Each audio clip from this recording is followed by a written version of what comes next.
बलौदाबाजार जिला के राजा देवरी गांव में जल जीवन मिशन से हर घर में लगी नल 12 महीना पिए के साफ पानी आसानी से मिलना शुरू।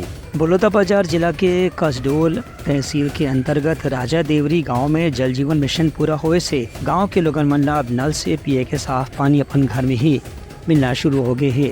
एक बार लोक स्वास्थ्य यांत्रिकी विभाग जल जीवन मिशन के तहत ग्रामीण क्षेत्र के हर घर में नल के कनेक्शन उपलब्ध करा है।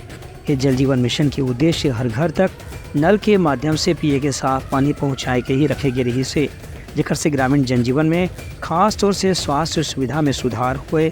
अब की प्रदूषित पानी ला पिए से छत्तीसगढ़ के ग्रामीण अंचल में कतको गाँव लोगन मन मौसमी बीमारी के शिकार होकर के अपन जान के भी नुकसान कर बैठे। एक स्थिति नल जल योजना ला शुरू करे गए है। इस मामला में स्थानीय प्रशासन के लोगन मन के कहना है कि स्वच्छ पानी की उपलब्धता होए से यहाँ जल जनित बीमारी में भी काफी कमी आ है। वही महिला मन जन पानी लाए बर दूरिया जावत रहीन है, ओहू मन के समय अब काफी बच जाते, जेकर से उमन मन परिवार के साथ में ज्यादा समय बितावत हैं। इस संबंध में प्रभारी अधिकारी मनोज कुमार राठौर बताइन कि जल जीवन मिशन से न केवल पिए के पानी के समस्या के समाधान हो है, बल्कि ग्रामीण विकास और आर्थिक समृद्धि के भी एक अच्छा माध्यम बन गए है। Bureau report Uttarakhand news.